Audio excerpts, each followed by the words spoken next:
I don't know what Blizzard is thinking. They're totally out of their minds. They fucked up the math somehow, and it probably will have to be fixed, if not before PTR. After PTR, it's going to be very obvious. But yeah, we have this new overwhelming aspect, which does 17% increased damage against elite enemies per stack of overpower, and doubled against hexed enemies. We currently have 7 stacks of overpower and hexed enemies. So and hexed enemies are always hexed because of sigil of subversion.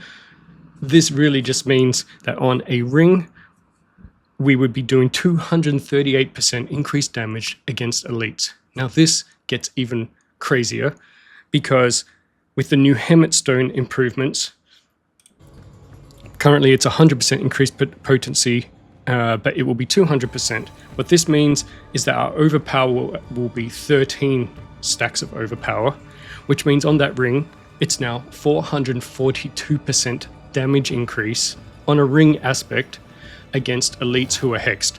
We are always fighting hexed elites, right? Put that on your two-hand weapon, it's now 884% damage increase. That's wild. What are they thinking? That can't exist and it has to change. It'll probably get nerfed significantly because they haven't thought it through. I get it. It's only good for bosses and for tower pushing. But yeah, that's important to a lot of people. So all other content, you probably will have to find ways to, use it in a different aspect. But for tower pushing and for bosses, it will just be the go-to, and you'll have to build fully around it because it's so much damage. Yeah, so yeah, this one will have to change. Okay, I'm going to go through the rest of the notes and see how it affects Apocalypse. Warlock in general, by the way, guys, have really been buffed. You'll probably hear that from every content creator, and it's true. But Apocalypse, and especially Occult, they're really going to be eating good here. And as you know from my previous videos, we've already been eating pretty good. Even if people have been kind of overlooking Apocalypse, I've been proving over and over again, we're in a really good place. And we're only getting stronger, so let's see how much of this lasts till season 15. I want to look at the gems. Okay, so this one here is a easy 35% crit strike chance and attack speed. Yes, please. It also has fire resistance. Primary resource costs are increased by 30%. Big deal. We don't care about that. That's not going to impact us at all. We already have 430% wrath regen when we don't use Hemet stone. If we use Hemet stone in any sort of way, it's going to be not 900 in season 15, it's going to be 1300% wrath regeneration, which is just mental. So this is not going to be a problem that we have our resource costs increased by 30%, and we're going to get a free 35% crit chance and attack speed. That means we might not even need to use Calamity aspect for the 60% from Hex, or if we do, we can just have this gem, and no other crit strike chance anywhere else, which is great. It frees up those slots to have just damage boost, so it's a damage boost in itself. So this is amazing. Love it. Everybody's going to be running this, I'm sure, somehow.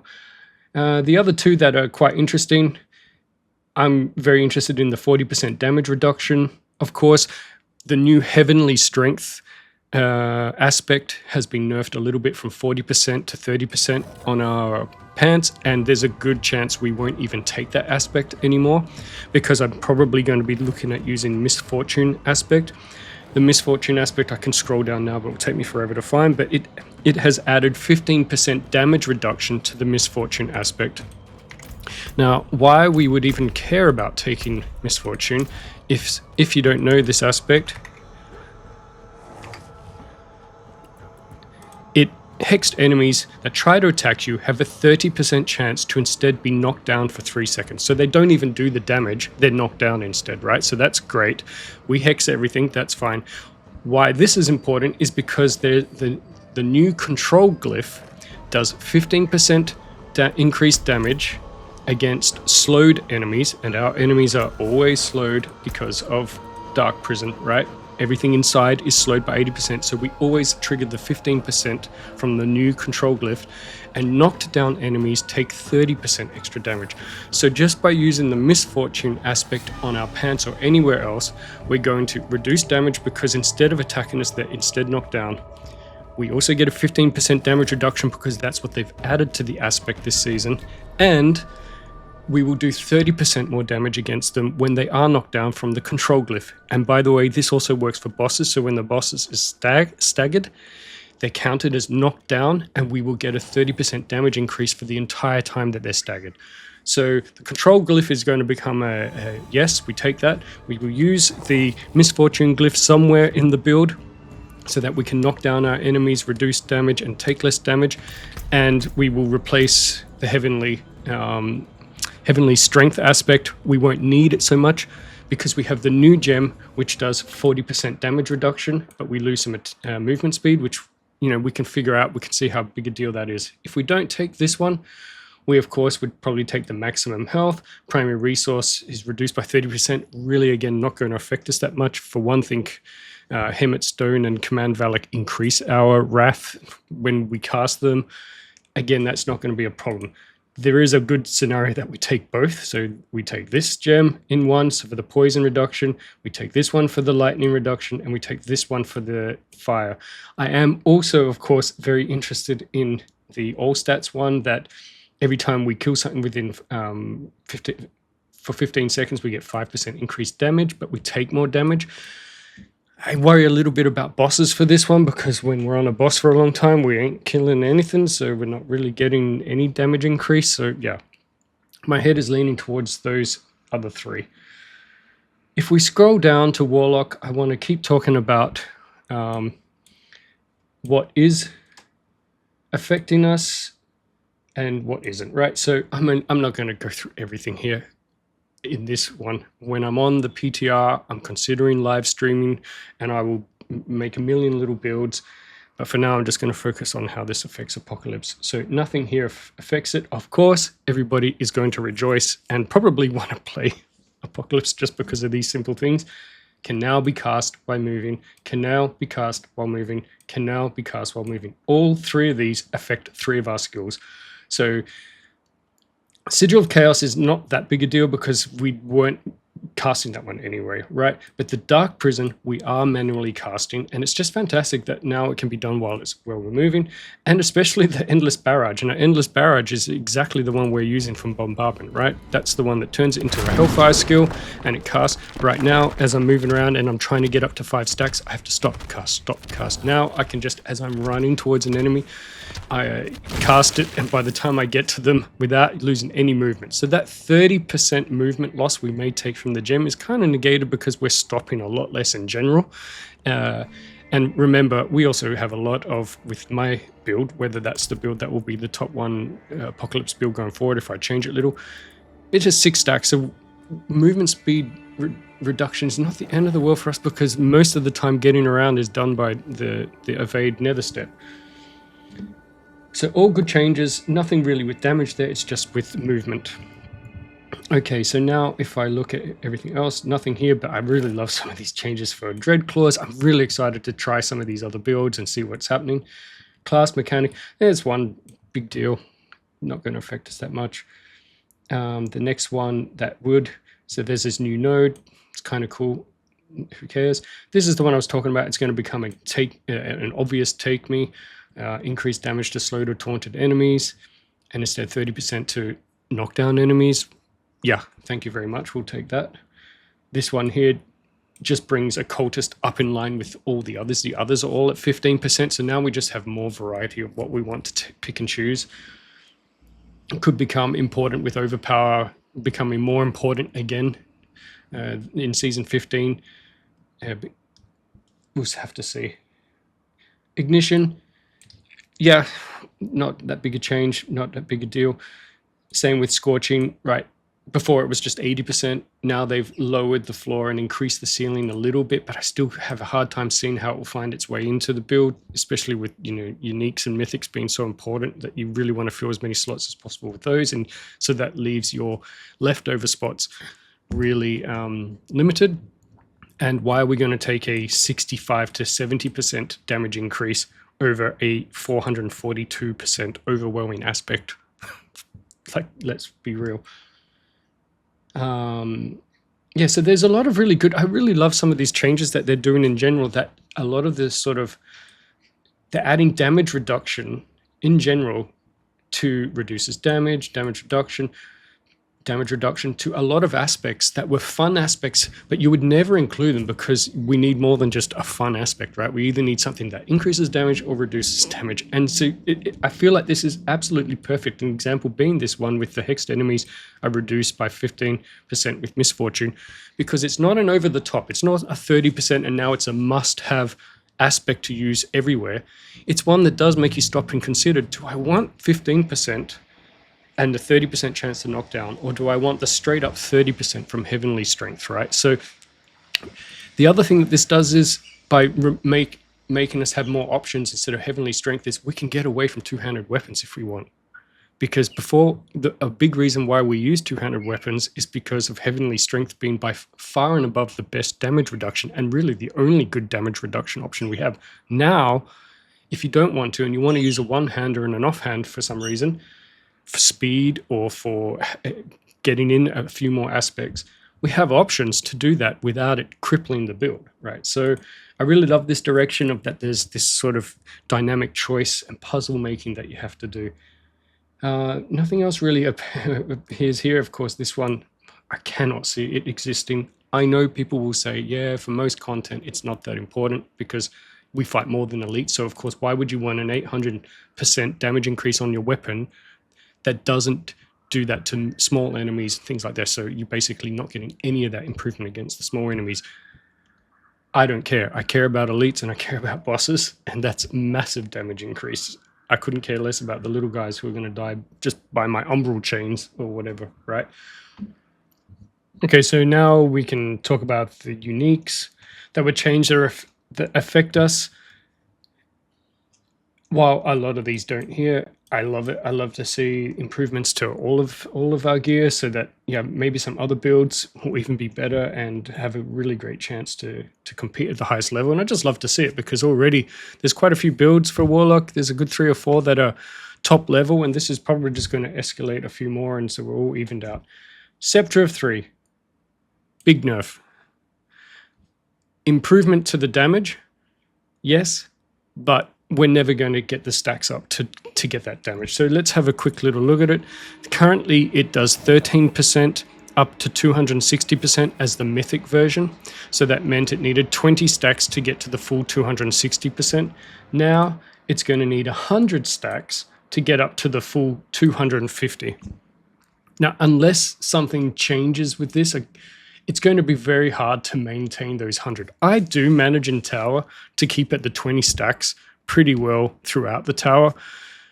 I'm just going to have to see, yeah, how long does it take really to get to 100? Because when I die in the tower, it can take a bit of time. I have to wait for my wolves to get back to 5 or 6. Then they have to get into the enemy to get me up to 20. Then that usually only takes a second or two. So really, arguably, it should only take 4 to 5 seconds to get to the full 100 stacks.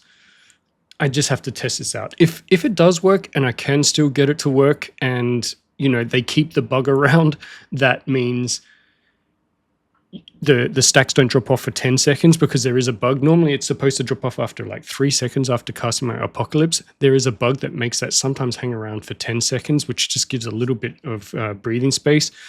Yeah. If we don't look at the stack part, it is a damage increase because this is 250% now on the unique version, whereas previously it was, 200 and 200%, right? And the mythic version was up to 260. This means this new version will go up to 325% damage. So it is an increase. I just have to test out how is it getting to 100 stacks and keeping 100 stacks. So a little bit of a nerf there, and we will have to see how that goes. The 8-fold idol, that's actually interesting for us. It's an 80% increase against enemies. So we'll have to see how that plays out, whether it's worthwhile taking. We have a lot of really good aspects now to consider.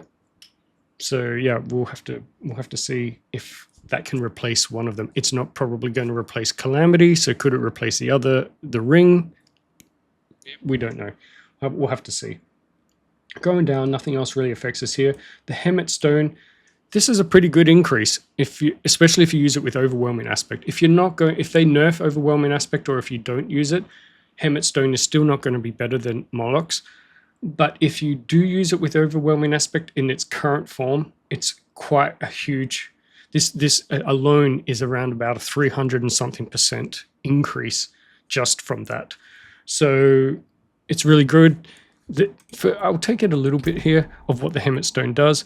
It does 200% on your shards and fragments. What that really means here is on this one, as you can see, it says 20% with the current Hemet Stone added. If I take it off, now that's 10% increased with my empowered skills.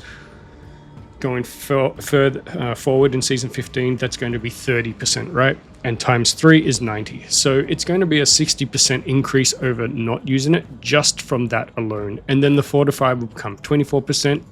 That is far less important even now, but going forward, it doesn't really change anything else. The consume 4% doesn't become consume 12% or anything like that. And here also, it doesn't increase this 3.5 into 10.5 or anything like this. It does increase on Command Valak. The maximum overpower will become 6, and the maximum wrath will be 60, and how much we overfill will become 3, not 1. And again, as you can see here, when I put in just the normal Hemet that we have now, the wrath regeneration doubles to 900%, that will become 1300% in my situation, right? So it's a very interesting unique to take and to consider. We have to just see how things unfold with the overwhelming aspect. It can also now be a charm. Before it couldn't be a unique charm, now it can be. So we can also have that as a possibility to consider. We just have to see how will it affect that percent. Is it just the occult skills change that do in the future will be 60% and the mythic version will be 70-something%? Does it only affect that and the 200% increased potency stays, or is that also gutted in the charm and becomes like a 100 or an 80 or something like that? We'll have to see. That's pretty much it as far as changes, improvements, or through the items and the gear. There are 2 kind of nerfs to be aware of. One of them that's basically for everyone. Heavenly Strength, as I talked about, will now be 30%. And there is one bug fix where fixed an issue where Rite of the Nameless set was increasing the ritual bonuses by triple instead of double. I'm reading that as this 2-set bonus, which intensified up to 200%, actually intensified up to 300%. That's how I'm reading it. I'm guessing it could also be something to do with the power within. Down the bottom, that you deal 200% increased damage to enemies and base sigils. I'm not sure. Have to test that out a little bit. This will kind of affect us. Oh, well, this will affect us, but it will affect everybody, every build, kind of equally, because most builds right now are taking the Nameless, a 2-set Nameless. So yeah, I think every build is equally going to go down a little bit from this change. But we obviously make up damage in many other areas, it seems like, from the improvements that we have. Worst case scenario that I can see is we're at the equal level of damage power that we have right now. So, and I can only see us going higher, especially Apocalypse, and of course I have to test the other builds. I really don't know too much about these new uniques being added. They had a little highlight above, and I wasn't that interested in the other ones, but I'm interested to know what Furnace Stone Jordan is, how they might affect us. So I really want to test those out. And I kind of want to end by, I'm going to be spending a lot of time on the PTR. First off, looking into the changes for Apocalypse, but then of course playing around with other builds, because I don't want to be just set my mind on one build and that's how I'm going to be. I want to compete in Tower in Season 15, and if it's not Apocalypse that I think could be the best, I will play whatever I think will be the best. And I'm interested to know from you guys. I'll put a poll on my channel as well. Do you want me to live stream that PTR? Me going through, testing everything, putting my perspective on it. You can tell I'm quite data-oriented and detail-oriented, and I'm really trying to test everything thoroughly. Or would you like me to continue, say, just making a video like this, where then I just give you the update of what's changed, what's happened, what's improved, what I think will be the top builds? Yeah, I'd love to hear some feedback there. I really don't have a strong opinion of which way is the best way, so I really just need some input. And yeah, look forward to chatting with you guys some more. Leave comments. You can easily see I write to literally everybody. So yeah, thanks for all the love, by the way. I really appreciate it. Thanks, guys.